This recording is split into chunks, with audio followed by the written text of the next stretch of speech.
आज के मुख्य समाचार। धर्मशाला सरकारी कॉलेज में दलित छात्रा की मौत पर एसएफआई का आरोप। नई चौक मेडिकल कॉलेज में तीमारदारों के लिए सस्ती दरों पर ठहराव सुविधा शुरू। जिला ऊना के विभिन्न हिस्सों में घनी धुंध। बांग्लादेश की घटनाओं पर भारत सरकार करे हस्तक्षेप, सनी इपिन। पल्लवी रैगिंग केस पर रोमित सिंह ठाकुर का बयान। शिमला सचिवालय के पास दिव्यांगजनों का चक्का जाम। हिमाचल में एक मंच पर मिलेगी सभी शहरी सेवाएं। वेनेजुएला पर अमेरिकी हस्तक्षेप में जिलाधीश कार्यालय के बाहर प्रदर्शन। अनुबंध कर्मचारियों की नियमितीकरण नीति पर HPSKMS ने उठाए सवाल। अब समाचार विस्तार से।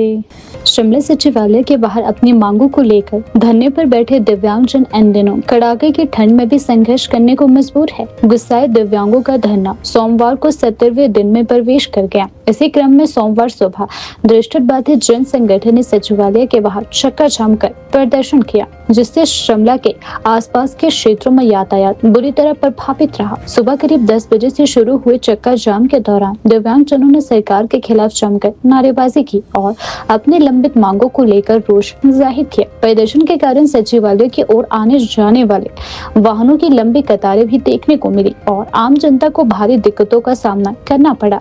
दृष्टिहीन जन संगठन के जिला प्रभारी राजेश ठाकुर ने कहा कि सचिवालय के बाहर रोजाना 5 दिव्यांग लगातार धरने पर बैठे हुए हैं। ठंड और खराब मौसम के बावजूद उनका विरोध प्रदर्शन जारी है, लेकिन सरकार की ओर से अब तक कोई ठोस पहल नहीं की गई है। उन्होंने बताया कि कालीबाड़ी मंदिर के पास बैठे दिव्यांगों का धरना 804 दिन पूरे कर चुका है। रविवार को भी 4 दिव्यांग कालीबाड़ी के पास धरने पर बैठे रहे।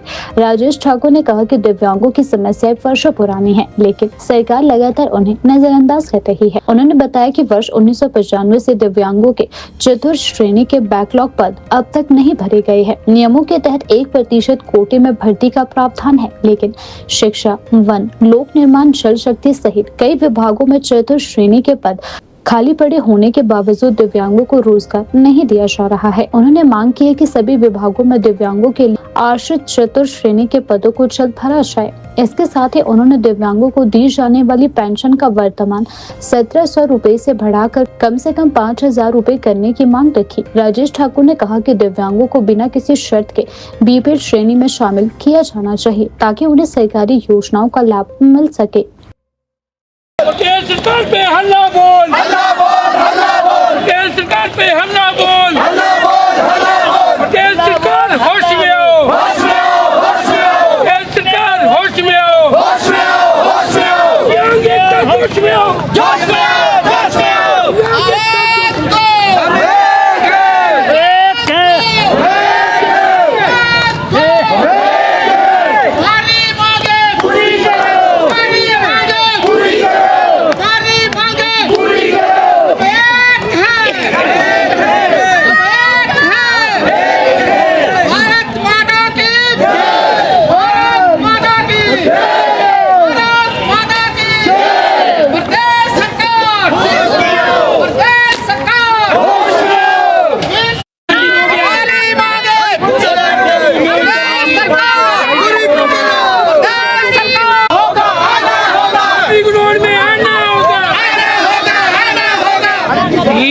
मेरा नाम राजेश ठाकुर, मैं रामपुर शहर का रहने वाला हूँ। जैसा सभी जानते हैं, जो दिव्यांगों के धरना चल रहा है पिछले 2.5 सालों से चल रहा है, लेकिन हम पिछले 71 दिनों से सचिवालय के सामने सोए रहते हैं, खुले आसमान नीचे सोए रहते हैं, लेकिन प्रदेश का ना कोई मुख्यमंत्री, ना कोई मंत्रीगण, ना कोई विधायक, ना प्रशासन, कोई हमारी सूट लेने नहीं आता है। जब हम चक्का जाम करने का नोटिस लगाते हैं, तब सभी पुलिस, शिमला की पुलिस इकट्ठे हो जाती है और दिव्यांगजनों के साथ इस तरह का अत्याचार करती है, जो कि हिमाचल पुलिस के लिए भी शर्मनाक है और हिमाचल सरकार के लिए भी शर्मनाक है। ये दिव्यांगों का मिलने का कारण है जी, जिस तरह से दिव्यांगों के साथ दिव्यांगों का ध्यान सरकार द्वारा नहीं रखा जाता है। जो समस्त दिव्यांगजनों को पुरानी योजनाएं भी लगाई गई थी, वो भी सरकार ने छीनी है। फिर ये सुख का दावा करते हैं, तो ये जो हिमाचल के दिव्यांग जन आए हैं, तो ये हमारा एकता का परिचय है। ये एकता का परिचय अब तक चला रहेगा जब तक दिव्यांग जनों की हर समस्या का हल नहीं हो जाता है। जो हमारी दिव्यांग जनों की मांगे है, बैकलॉग का कोटा भारी मात्रा में क्लास 4 का सरकार के पास पड़ा है, हम चाहते वो भर्ती मेले के थ्रू भरा जाए। जब ये सबकी भर्ती निकाली पीछे 30 दिसंबर को बैठक हुई, इन्होंने बड़ी भर्ती निकाली देकर दिव्यांगों का ध्यान उसमें भी नहीं रखा गया। और दूसरी बात, जो हमारी पेंशन मिलती है, जिनकी उम्रें बीत रही है, उनको कम से कम 1 महीने के 5000 पेंशन दी जाए ताकि वो भी अपने परिवार को पाल सके। और जो सहारा योजना थी उसे भी तुरंत प्रभाव से बहाल किया जाए। और जो दिव्यांग अधिनियम 2016 है उसे भी तुरंत प्रभाव से पूरे हिमाचल में लागू किए जाए प्रभावी ढंग से, ताकि दिव्यांगों का सशक्तिकरण हो सके। नहीं तो दिव्यांग इस तरह की ठोकरें खाएंगे। तो देखो, नॉर्मल पुलिस वाले 100% अंधे को भी धक्का मारे हैं और 100% हैंडीकैप्टों को धक्का मारे हैं। ये बहुत दुर्भाग्यपूर्ण बात है। इनकी कंप्लेंट हम जरूर SP महोदय में FIR दर्ज करेंगे और मुख्यमंत्री 1100 में भी दर्ज कराएंगे। उसके बाद देखते हैं इनके ऊपर क्या कार्रवाई सुप्रीम सरकार करती है। वैसे तो ये जब डॉक्टरों के साथ कोई वहाँ पे वारदात हुआ था, उनकी समस्या का हल किया था। देखते हैं सुक्कू जी में कितना बड़ा दिल है, कितना बड़ा जिगरा है। वो हमारे प्रति भी इनके ऊपर प्रशासन कार्रवाई करते हैं, कठोर वाली कार्रवाई करते हैं कि नहीं करते हैं, ये देखने वाली बात होगी। देखो जी, हमारी क्लियर रणनीति है। अगर सरकार हमें उस तरह बैठक या मुख्यमंत्री जी अपने लेवल में नहीं लेते हैं या चीफ सेक्रेटरी जी साथ नहीं देते हैं, तो ये दिव्यांगजन यहीं डटे रहेंगे। और कल सुबह 10-11 बजे यही पूरा ओकोबर की ओर निकलेगा। उसके बाद CM कोटी का घेराव किया जाएगा। उसके बाद जो भी होगा वहीं होगा, चाहे वहाँ पे हमें अपना आत्मदाह करने पड़े, चाहे किसी भी लड़कियों की पानी सर से ऊपर जा चुका है। अब जो भी होगा वो खुदे मर्जूरे होगा। मैम, इसमें लग्नेश कुमार है। जैसे कि सरकार को बने हुए 3 साल हो गए, सभी जानते हैं, लेकिन 2 साल से अधिक समय हो गया दिव्यांगों को सिमिलर स्ट्राइक करते हुए। और ये हर बार की बात है, मतलब दिव्यांगों के साथ मिसबिहेव किया जाता है। कभी पुलिस प्रशासन करता है, कभी कुछ होता है, कभी कुछ होता है, और इन्हें अनदेखा किया जा रहा है। जबकि होना ये चाहिए था कि सरकार को सबसे पहले दिव्यांगों की समस्या को सुनना चाहिए था और उसका समाधान करना चाहिए था। अब आप बात कर लीजिए, जैसे 3 साल के कार्यकाल में सरकार ने हर उस वर्ग का ध्यान रखा, लेकिन सिर्फ दिव्यांग को ही इन्होंने साइड रखा है। जबकि नीड के हिसाब से देखा जाए तो दिव्यांगों की जरूरत ज़्यादा है। अब MLA पेंशन 2 लाख से पहले बढ़ा के 3.5 लाख कर दी। मतलब इनको ज़्यादा जरूरत है जो अच्छे वेल सेटल्ड है। और दिव्यांग जो 1700 रुपये पेंशन ले रहे हैं, 1700 है, उनकी 3 साल से कुछ नहीं बढ़ा रहे हैं। मतलब कब सरकार के दिमाग में ध्यान में ये बात आएगी कि इनकी तरफ भी सोचो और देखो, ना तो रोजगार दे रहे हैं, ना कुछ करे, उल्टा मतलब मिसबिहेव किया जा रहा है। इलाज के लिए अस्पतालों में भर्ती मरीजों के साथ कई दिनों तक रुकने वाले तीमारदारों की परेशानियों को देखते हुए लाल बहादुर शास्त्री मेडिकल कॉलेज एवं अस्पताल नेरचौक में एक सराहनीय पहल की गई है। कॉलेज प्रशासन ने सामाजिक जिम्मेदारी निभाते हुए तीमारदारों के लिए सस्ती दरों पर कमरों और डॉर्मेट्री की नई सुविधा शुरू कर दी है। इस सुविधा का शुभारंभ मेडिकल कॉलेज के प्राचार्य डॉक्टर DK वर्मा द्वारा किया गया। नेरचौक मेडिकल कॉलेज प्रदेश का प्रमुख स्वास्थ्य संस्थान है, जहां मंडी, चंबा, कुल्लू, लाहौल स्पीति सहित कई दूर दराज और जनजातीय क्षेत्रों से लोग इलाज के लिए पहुंचते हैं। गंभीर बीमारी या लंबी अवधि के इलाज के दौरान मरीजों के साथ उनके परिजनों को कई दिनों तक अस्पताल के आसपास रहना पड़ता है। अब तक तीमारदारों को ठहरने के लिए निजी होटलों, धर्मशालाओं या महंगे लॉज का सहारा लेना पड़ता है, जिससे उन पर अतिरिक्त आर्थिक बोझ पड़ता है। कई बार मजबूरी में परिजन अस्पताल परिसर या आसपास असुविधाजनक हालात में रात बिताने को विवश हो जाते हैं। इन समस्याओं को ध्यान में रखते हुए मेडिकल कॉलेज प्रशासन ने कॉलेज परिसर के भीतर ही तीमारदारों के ठहराव के लिए व्यवस्थित और किफायती व्यवस्था की है। नई व्यवस्था के तहत कुल 8 कमरे और 32 डॉर्मेट्री बेड बनाए गए हैं। इनकी दरें आम लोगों की पहुंच में रखी गई है ताकि आर्थिक रूप से कमजोर वर्ग के लोगों को राहत मिल सके। डॉर्मेट्री बेड का शुल्क 200 रुपए प्रतिदिन, सांझा शौचालय वाले कमरे का शुल्क 500 रुपए प्रतिदिन, जबकि निजी शौचालय सहित कमरे का शुल्क 700 रुपए प्रतिदिन निर्धारित किया गया है। कॉलेज प्रशासन ने तीमारदारों की सुविधा के लिए अस्पताल परिसर में सूचना बोर्ड भी लगाए हैं ताकि लोगों को ठहराव सुविधा से संबंधित पूरी जानकारी मिल सके। इससे तीमारदारों को भटकने की जरूरत नहीं पड़ेगी और वे सीधे कॉलेज परिसर में ही ठहरने की व्यवस्था कर सकेंगे। कॉलेज प्रशासन का कहना है कि जब तीमारदार निश्चित और सुरक्षित रहेंगे तो वे मरीजों की बेहतर ढंग से देखरेख कर सकेंगे। इस नई सुविधा के तहत तीमारदारों को रात्रि विश्राम, सुरक्षा, स्वच्छ शौचालय और किफायती ठहराव जैसी मूलभूत सुविधाएं एक ही परिसर में उपलब्ध होंगे। इससे मरीजों और उनके परिजनों दोनों को मानसिक सुकून मिलेगा। इस अवसर पर मेडिकल कॉलेज के प्राचार्य डॉक्टर D.K. वर्मा ने कहा कि अस्पताल केवल इलाज तक सीमित नहीं होता है बल्कि यह एक मानवीय संस्था भी है। उन्होंने कहा कि तीमारदारों की समस्याओं को समझते हुए यह पहल की गई है ताकि अस्पताल आने वाले लोगों को मानसिक और आर्थिक दोनों स्तर पर राहत मिल सके। डॉक्टर वर्मा ने विश्वास जताया कि यह सुविधा भविष्य में और अधिक लोगों के लिए लाभकारी सिद्ध होगी और जरूरत पड़ने पर इसे और विस्तारित भी किया जाएगा। मेडिकल कॉलेज के इस पहल का मरीजों और उनके परिजनों ने स्वागत किया है। लोगों का कहना है कि यह व्यवस्था खासतौर पर दूर दराज क्षेत्रों से आने वाले मरीजों के लिए वरदान साबित होगी। इससे न केवल उनका खर्च कम होगा बल्कि अस्पताल परिसर में भी सुरक्षित और सुविधाजनक ठहराव मिलने से इलाज की प्रक्रिया और अधिक सहज और प्रभावी बन सकेगी। राजकीय महाविद्यालय धर्मशाला की छात्रा पल्लवी की मौत को लेकर राजनीतिक और सामाजिक संगठनों में आक्रोश बढ़ता जा रहा है। राष्ट्रीय देवभूमि पार्टी एवं देवभूमि क्षेत्रीय संगठन स्वर्ण मोर्चा के अध्यक्ष रोमित सिंह ठाकुर ने इस घटना को सिर्फ मौत नहीं बल्कि संस्थागत हत्या करार देते हुए दोषियों के खिलाफ सख्त से सख्त कार्यवाही की मांग की है। रोमित सिंह ठाकुर ने जारी बयान में कहा कि पल्लवी के साथ जो कुछ हुआ वह सामान्य उत्पीड़न नहीं बल्कि एक सुनियोजित और अमानवीय प्रक्रिया प्रतीत होती है जिसने एक होनहार बेटी की जान ले ली। उन्होंने आरोप लगाया कि पल्लवी पिछले 3 महीनों से गंभीर मानसिक तनाव में थी जिसका मुख्य कारण कॉलेज परिसर में उसके साथ लगातार की गई रैगिंग, मानसिक उत्पीड़न तथा कथित रूप से शारीरिक प्रताड़ना रहा है। उन्होंने बताया कि पल्लवी की तबीयत बिगड़ने पर उसे अस्पताल में भर्ती करवाया गया जहां वह कई दिनों तक जीवन और मृत्यु के बीच संघर्ष करती रही। अंततः 26 दिसंबर को वेंटिलेटर पर उसकी मौत हो गई। रोमित सिंह ठाकुर ने कहा कि यह घटना केवल एक छात्रा की मौत नहीं बल्कि दोषियों की क्रूरता और व्यवस्था की असंवेदनशीलता का परिणाम है जिसे नजरअंदाज नहीं किया जा सकता। राष्ट्रीय देवभूमि पार्टी एवं देवभूमि क्षेत्रीय संगठन स्वर्ण मोर्चा ने सरकार और प्रशासन से मांग की है कि इस पूरे मामले के निष्पक्ष और स्तरीय जांच करवाई जाए। सरकार का नारा है बेटी बचाओ बेटी पढ़ाओ। बेटियों के साथ जब अत्याचार होता है, बेटियां जब अन्याय का शिकार होती हैं, बेटियों के साथ जब प्रताड़ना होती है, बेटियों के साथ जब मानसिक शारीरिक प्रताड़ना होती है, लेकिन कानून का लचीलापन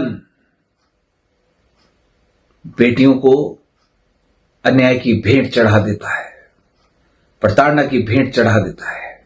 जी हां, 19 साल की पल्लवी धर्मशाला कॉलेज में रैगिंग का शिकार हुई। कॉलेज प्रोफेसर ने शारीरिक प्रताड़ना करने का प्रयास किया। सीनियर लड़कियों ने उसकी रैगिंग की, उसको पीटा, उसके बाल काटे, सिर पर बोतलें मारी। 3 महीने से वो बेटी वो वेंटिलेटर के ऊपर थी, डिप्रेशन में चली गई थी। उसके पिताजी ने ना जाने कहां कहां उसका इलाज करवाया। लगभग मीडिया के माध्यम से इस बात की सूचना मिली कि 28 से 30 लाख रुपए का कर्जा भी उस पिता के सिर के ऊपर हो गया अपनी बेटी की जान बचाने के लिए। पुलिस ने FIR दर्ज नहीं की। पुलिस की जो ये एक, आप क्या कहेंगे, क्योंकि पुलिस भी जब सब कुछ हो जाता है तो उसके बाद आती है। आज जो बेटी अभी 26 तारीख को वो दुनिया छोड़कर चली गई, आज सभी लोगों को मालूम हुआ कि उस बेटी के साथ क्या अन्याय हुआ। कॉलेज प्रशासन ने कोई सख्त कार्रवाई नहीं की। कई मीडिया के माध्यम से कई लोग इसको जाति का रंग देने का प्रयास कर रहे हैं कि वो इसकी बेटी थी, वो उसकी बेटी थी। वो किसी की बेटी नहीं थी, वो बेटी थी। और बेटी की कोई जाति, कोई धर्म नहीं है। वो एक बाप की बेटी थी और हर बेटी अपने बाप के लिए एक एक उसके सिर की पगड़ी होती है। आज वो बेटी इस दुनिया में नहीं है, लेकिन उस बेटी को न्याय मिलना चाहिए। उसके साथ प्रताड़ना जिसने भी की, वो कोई भी हो, उसको सख्त सजा मिलनी चाहिए। उसके खिलाफ सख्त कार्रवाई होनी चाहिए, कड़ी कार्रवाई अमल में लाई जानी चाहिए। ऐसे बच्चे दुनिया छोड़कर चले जाते हैं, उसके बाद लोग मोमबत्तियां लेकर सड़कों के ऊपर उतरते हैं। क्या करेंगे मोमबत्तियां जलाकर? कानून का सख्त होना जरूरी है। ऐसे लोगों को कानून का डर होना जरूरी है। कोई भी किसी की जान ले लेता है बिना डर के, बिना खौफ के। मौत की सजा तो मौत होनी चाहिए। ऐसे लोगों के ऊपर कड़ी कार्रवाई अमल में लाई जानी चाहिए। मेरा ये निवेदन, मेरा ये पूरी तरीके से विनम्र निवेदन है, कानून से है, पुलिस प्रशासन से है, कि वो जो कॉलेज प्रोफेसर है या वो लड़कियां हैं, वो कोई भी हों, उनके खिलाफ कड़ी कार्रवाई अमल में लाएं, उनको जेल के सलाखों के पीछे डालें और एक ऐसा एग्जाम्पल सेट करें ताकि इसके बाद कोई किसी लड़की के साथ इस तरीके की प्रताड़ना दोबारा से ना करे। ऊना जिले में मौसम पूरी तरह से ठंडा हो गया है और पूरा इलाका घने कोहरे की चादर ओढ़े हुए नजर आ रहा है। सुबह के समय जिले के विभिन्न हिस्सों में घनी धुंध छाई रही, जिससे जनजीवन पूरी तरह प्रभावित हुआ। सड़कों पर दृश्यता बेहद कम हो जाने के कारण वाहन चालकों को हेडलाइट चलाकर ही सफर करना पड़ा। कई स्थानों पर विजिबिलिटी इतनी कम रही कि चालकों को रफ्तार काफी सीमित रखनी पड़ी। बताया जा रहा है कि बीते 3 दिनों से जिले में लगातार कोहरे का कहर जारी है। मौसम में आए इस अचानक बदलाव के चलते ठंड में भारी इजाफा हुआ है। सुबह और देर शाम के समय सर्द हवाओं के कारण लोग ठिठुरते हुए दिखाई दिए। बाजारों, बस अड्डों, सड़कों पर लोग गर्म कपड़ों में लिपटे हुए नजर आए। फिर भी ठंड का असर साफ झलक रहा था।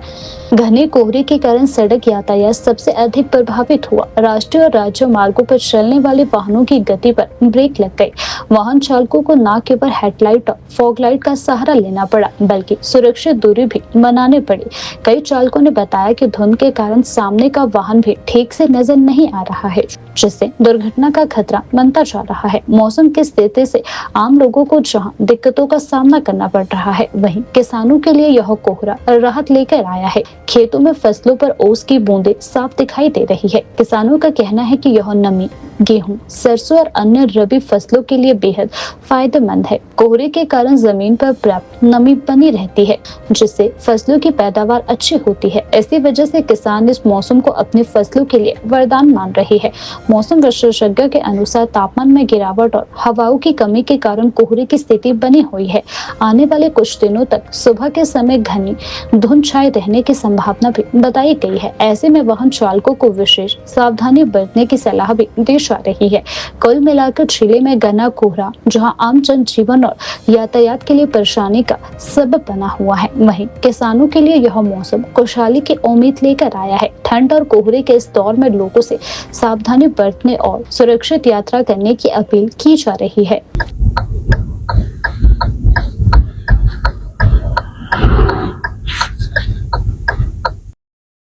राजधानी शिमला के ऐतिहासिक पीटरहॉफ में आयोजित स्वच्छ शहर समृद्ध शहर कार्यक्रम के तहत मुख्यमंत्री सुखविंदर सिंह सुक्खू ने मीडिया से बातचीत करते हुए हिमाचल प्रदेश में देश की पहली एकीकृत सेवा सुविधा का शुभारंभ किया। मुख्यमंत्री ने बताया कि इस अभिनव पहल के माध्यम से नागरिकों को शहरी निकायों से जुड़े सभी आवश्यक सेवाएं एक ही मंच पर उपलब्ध करवाई जाएगी। मुख्यमंत्री ने कहा कि अब नगर निगम, नगर परिषद और नगर पंचायतों की विभिन्न सेवाओं का लाभ आम लोग QR कोड के जरिए सीधे अपने मोबाइल फोन पर प्राप्त कर सकेंगे। इससे लोगों को दफ्तरों के चक्कर नहीं काटने पड़ेंगे और सेवाओं की प्रक्रिया अधिक पारदर्शी, सरल और समयबद्ध बनेगी। उन्होंने कहा कि डिजिटल माध्यम से युवाओं की उपलब्धता से भ्रष्टाचार पर भी अंकुश लगेगा। सीएम सुखविंदर सिंह सुक्खू ने जानकारी दी कि प्रदेश के प्रत्येक नगर निगम, नगर परिषद और नगर पंचायत में 15 प्रकार के सेवा केंद्र स्थापित किए गए हैं। इन सभी सेवा केंद्रों का मुख्यालय हमीरपुर जिले में बनाया गया है। जहां से पूरे सिस्टम की निगरानी और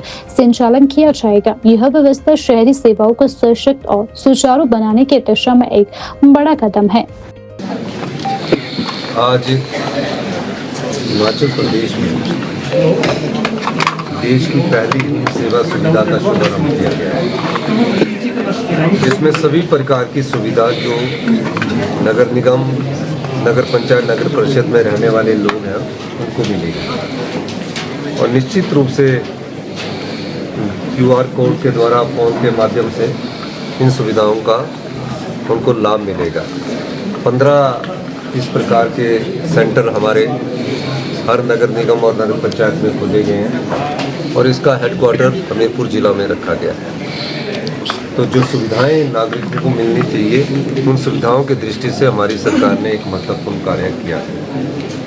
दूसरा, शिमला शहर की सब्जी मंडी में तकरीबन 400 करोड़ रुपए की लागत से एक नया शॉपिंग कॉम्प्लेक्स बनाया जाएगा और शॉपिंग कॉम्प्लेक्स में जितने भी वहाँ के रहने वाले जो भी दुकानदार हैं, जितनी उनकी जगह है, जितनी भी उनकी जगह बनती हो, उस शॉपिंग कॉम्प्लेक्स में उनको वो जगह उपलब्ध करवाई जाएगी। और निश्चित रूप से शिमला की सुंदरता में ये शॉपिंग कॉम्प्लेक्स एक नया इतिहास, एक नया अध्याय लिखेगा। उसी तरह हमीरपुर जिला में भी एक 150 करोड़ की लागत से शहर के सौंदर्यीकरण का कार्य शुरू किया जाएगा। ये नगर निगम बनने के बाद हमीरपुर में ये सबसे बड़ा कार्य है, इसीलिए उसको नगर निगम का दर्जा देकर इस पैसे का इस्तेमाल वहाँ किया जाएगा। बद्दी, उन्ना और इन शहरों का भी सौंदर्यीकरण के लिए योजना बनाई जाएगी और आने वाले समय में इस प्रकार की योजनाओं से लाभ मिलेगा।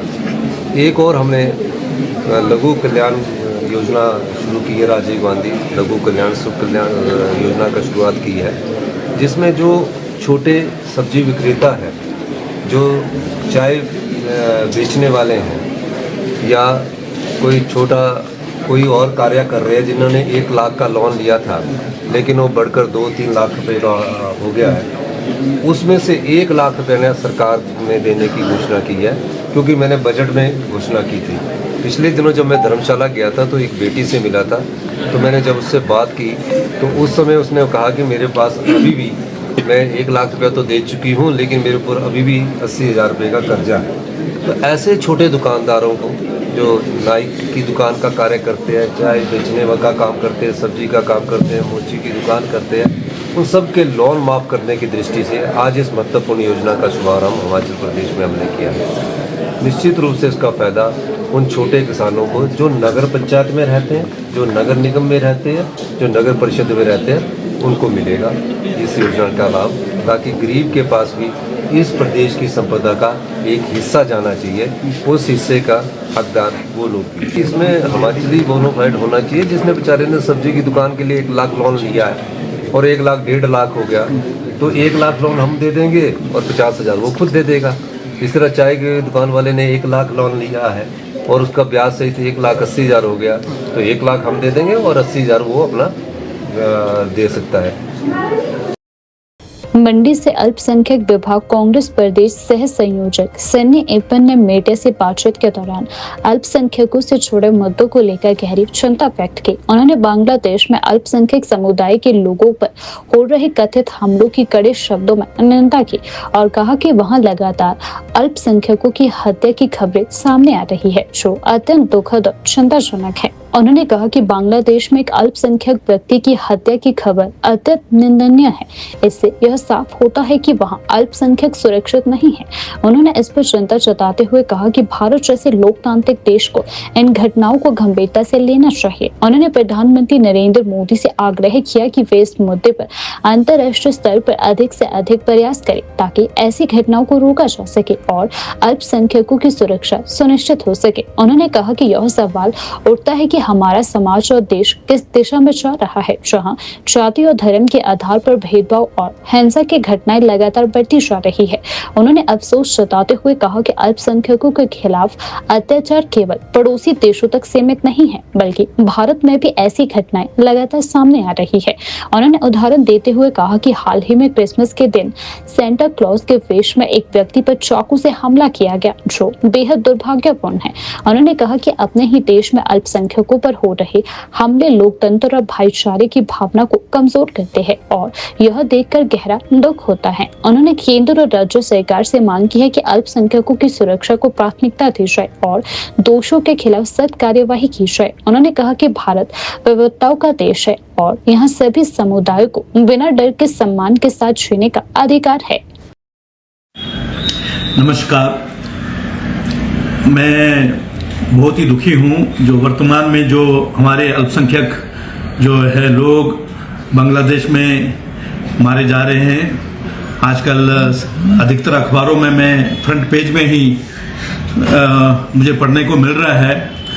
पिछले कल भी एक व्यक्ति को जो है बांग्लादेश में मारा गया, हमारे अल्पसंख्यक हिंदू धर्म से संबंधित एक व्यक्ति।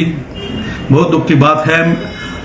हमारी यही प्रार्थना है कि परमात्मा इस दुनिया में और हमारे देश में शांति लाए और विशेष तौर से भारत के प्रधानमंत्री भी हमारे लोगों को बचाने में के लिए जो है अधिक से अधिक इस पर काम करें। मुझे बहुत ही दुख की बात है कि पिछले कल कुछ दिन पहले त्रिपुरा के एक बच्चे को जिसको उसके माँ बाप ने MBA करने के लिए भेजा था देहरादून में, उसको लोगों ने चीनी नेपाली क्या क्या समझ करके उसको जो है चाकुओं से गोद करके उसकी हत्या कर दी। हमारा देश कहाँ जा रहा है? धर्म के नाम पर जो है क्रिसमस के टाइम पर आपने देखा सेंटा क्लॉज को तोड़ना, जगह जगह में लोगों को मारना पीटना हुड़दंग करना, और हमारे अपने देश में भी अल्पसंख्यकों के प्रति क्या वो व्यवहार हो रहा है, ये सब देख करके मन बहुत दुखी होता है। पिछले काफी अरसे से आप जानते हैं मणिपुर में हजारों के हिसाब से अल्पसंख्यक लोग, ईसाई समुदाय के लोग मारे गए। 500 से ज्यादा धर्मस्थल जो चर्चेज जो हैं जलाए गए। प्रधानमंत्री मोदी जी एक बार भी वहां नहीं गए और अभी तक वो जो हमारे ही अपने देश के अल्पसंख्यक लोग, वो कोई बेंगलोर में कोई दिल्ली में जगह जगह भटक रहे हैं। मेरी प्रधानमंत्री जी से रिक्वेस्ट है कि हमारे देश के अल्पसंख्यकों के लिए भी जो है वो न्याय लाने के लिए इसमें गति दें। और मैं ये दरख्वास्त करता हूँ न केवल हमारे देश के प्रधानमंत्री गृह मंत्री से, बल्कि हमारे देश के लोगों को भी हम सचमुच में धर्म की रक्षा करें। धर्म की रक्षा, आज हम देखते हैं धर्म के बहुत से रक्षक हो गए हैं। धर्म की रक्षा जब हम देखते हैं, धर्म सच्चाई, नेक काम, न्याय, भले काम, यही धर्म है। आपको धर्म की रक्षा नहीं करनी है। मेरा यह मानना है कि जब आप धर्म के रास्ते पे चलेंगे, जब आप सत्य के रास्ते में चलेंगे, जब आप नेक काम करेंगे, जब आप भले काम करेंगे, तब वो धर्म आपकी रक्षा करेगा, ना कि आपको किसी धर्म की रक्षा करने की जरूरत है। आज धर्म के नाम पे क्या कर रहे हैं लोग? अधर्म कर रहे हैं, लोगों को मार रहे हैं, पीट रहे हैं और ये समझते हैं धर्म के रक्षक करेंगे। ये लोग नरक की आग में जाएंगे मरने के बाद। जो एक धर्मशास्त्र बाइबल में लिखा गया है कि एक नरक है, वहां की अग्नि खत्म नहीं होती। मरने के बाद ये हजारों अरबों साल तक ऐसे लोग वहां तड़पेंगे। कोई भी धर्म ये नहीं अपने इन लोगों को सिखाता कि इस दुनिया में अगर तुम सचमुच में धर्म की रक्षा करना चाहते हो, सत्य के काम करो, न्याय के काम करो, नेक काम करो, चाहे वो किसी भी झुंड का हो, किसी भी जाति का हो, धर्म का हो, देश का हो, प्रांत का हो। तो आइए हम सब मिलकर के अपने देश को जो है अच्छे रास्ते में चलने के लिए हम स्वयं इसकी पहल करें। बहुत बहुत धन्यवाद। अमेरिकी साम्राज्यवाद द्वारा वेनेजुएला पर किए जा रहे कथित हमलों और हस्तक्षेप के विरोध में आज शिमला के जिलाधीश कार्यालय के बाहर जोरदार प्रदर्शन किया गया। इस संबंध में C2 राज्य कमेटी ने प्रदर्शन की घोषणा करते हुए अमेरिका की नीतियों की कड़ी आलोचना की। C2 राज्य कमेटी का कहना है कि अमेरिका द्वारा वेनेजुएला के आतंकी हमलों में दखल देना और उस पर राजनीतिक व आर्थिक दबाव बनाना अंतर्राष्ट्रीय कानूनों का खुला उल्लंघन है। C2 ने आरोप लगाया कि यह कदम वेनेजुएला की संप्रभुता पर सीधा हमला है। C2 ने कहा कि अमेरिकी साम्राज्यवाद अपने आर्थिक और राजनीतिक हितों की पूर्ति के लिए लगातार स्वतंत्र और संप्रभु देशों पर दबाव बना रहा है। ऐसे हमलों का सबसे ज्यादा खामियाजा आम जनता और मजदूर वर्ग को भुगतना पड़ता है, जो पहले से ही आर्थिक संकट और असमानता से जूझ रहा है। सीटू राज्य कमेटी ने भारत सरकार से भी इस मुद्दे पर स्पष्ट और सख्त रुख अपनाने की मांग की है। संगठन का कहना है कि भारत को अमेरिकी हस्तक्षेप का विरोध करते हुए वेनेजुएला की संप्रभुता और आत्मनिर्णय के अधिकार के समर्थन में खुलकर सामने आना चाहिए।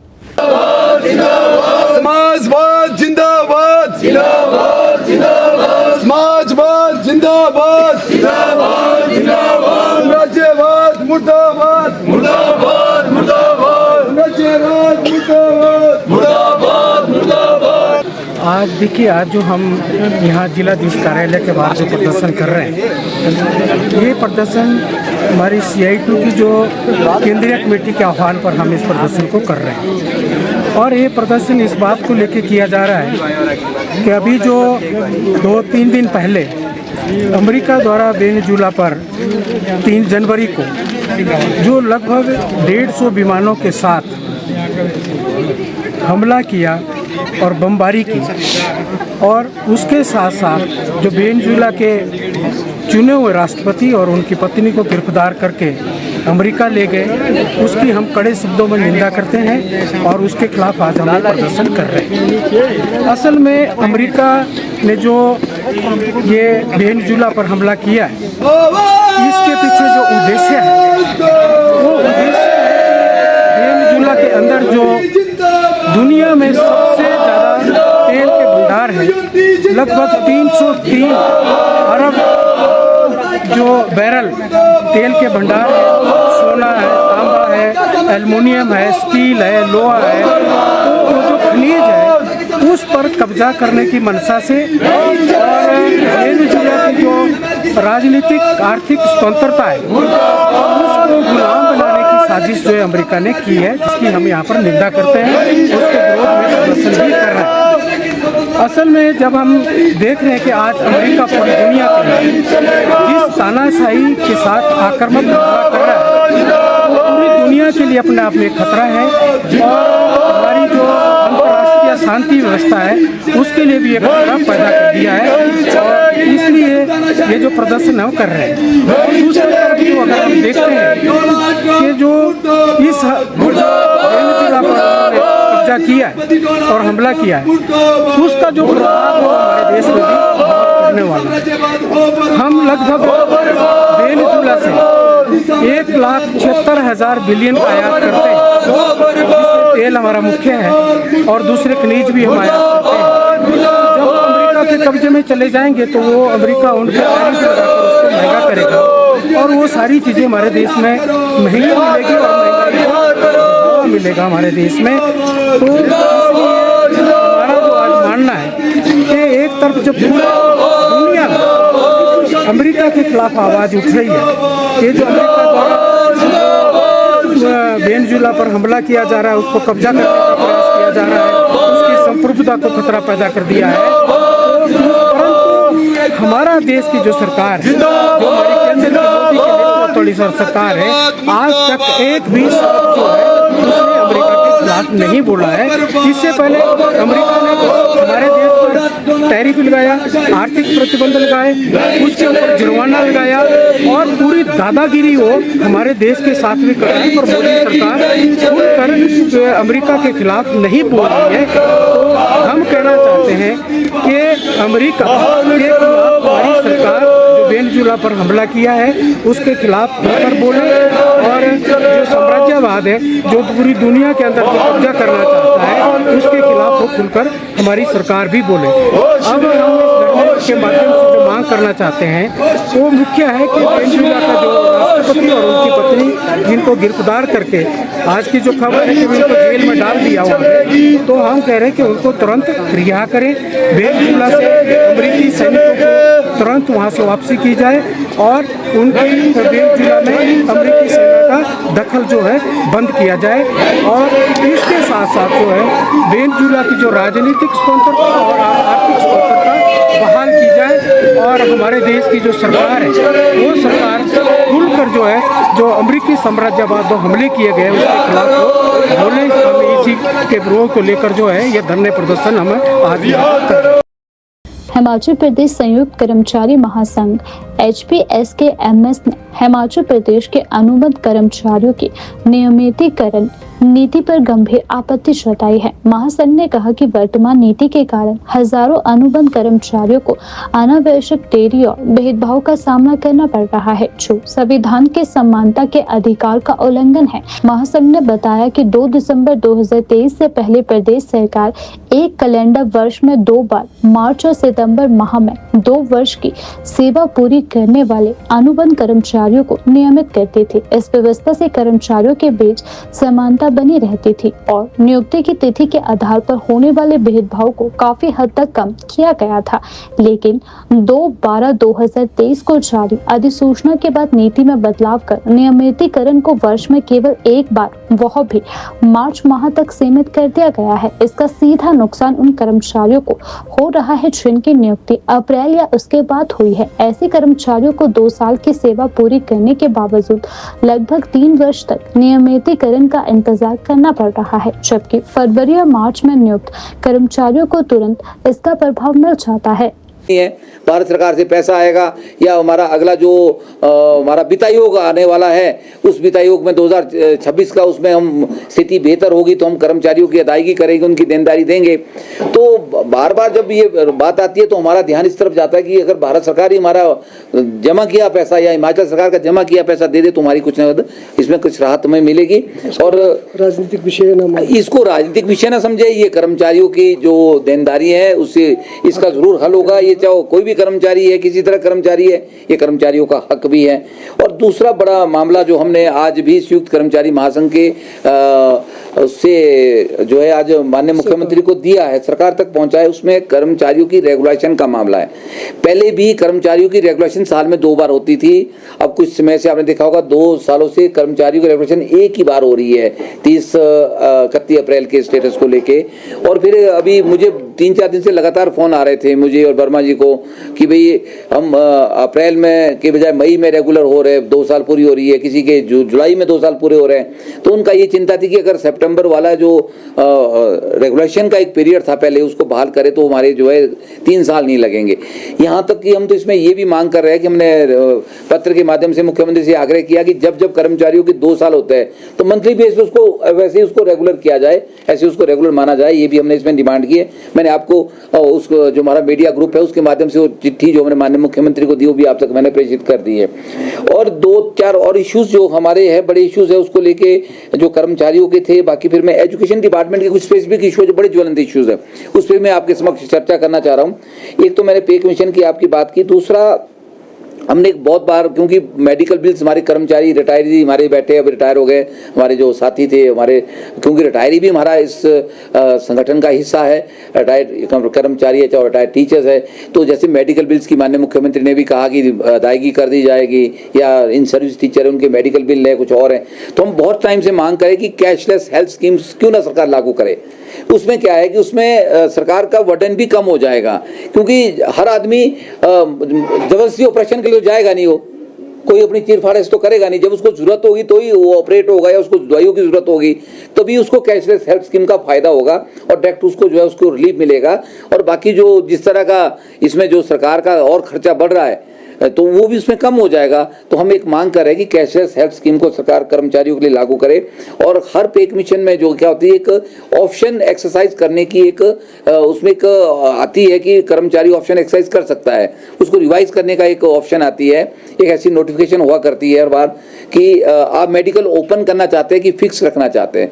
जिन कर्मचारियों ने, शिक्षकों ने मेडिकल फिक्स रखा होता तो अगले पे कमीशन में या हर साल बाद उसको एक ऑप्शन एक्सरसाइज करने का मौका मिलता है, जो कि जो छठा वेतन आयोग हमारा 2022 में लागू हुआ उसके बाद से अभी तक नहीं हुआ है।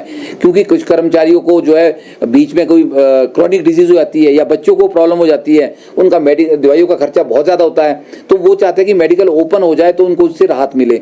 तो ये एक हम मांग बहुत टाइम से कर रहे हैं कि जो मेडिकल ओपन करने की ऑप्शन है उसको बहाल करे सरकार।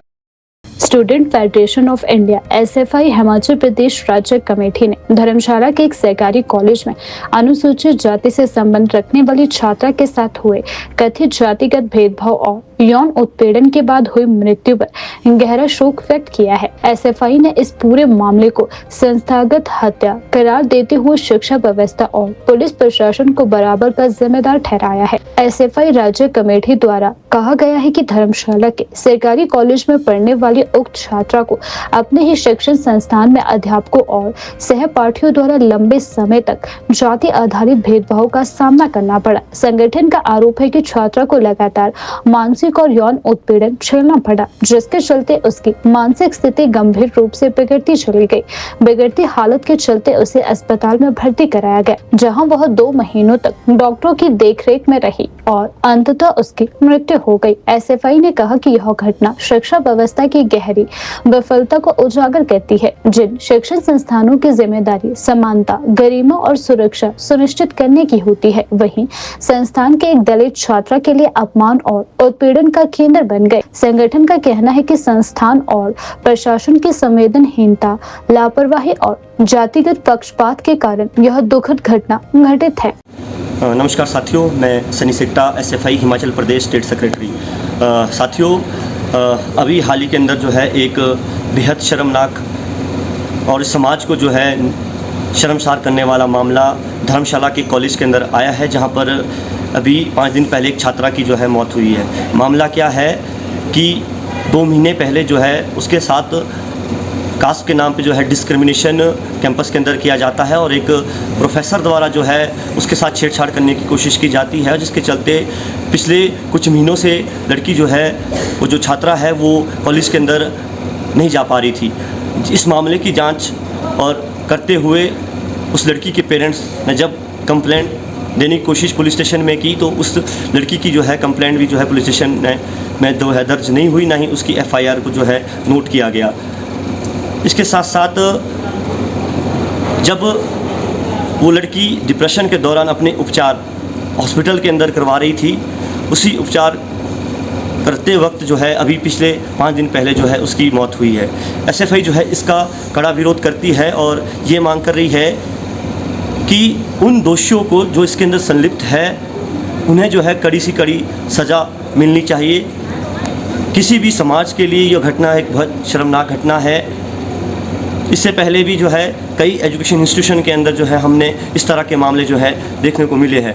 SFI मांग कर रही है कि पूरे देश के स्तर पर जो है डेमोक्रेटिक तरीके से एजुकेशन इंस्टीट्यूशन के अंदर इस तरह के मामलों से निपटने के लिए जो है GS कैश कमेटी का निर्माण किया जाना चाहिए, ताकि अगर इस तरह के मामले हमें कैंपस के अंदर देखने को मिलते हैं, उस पर जो है पीड़िता को जो है न्याय दिलाया जा सके।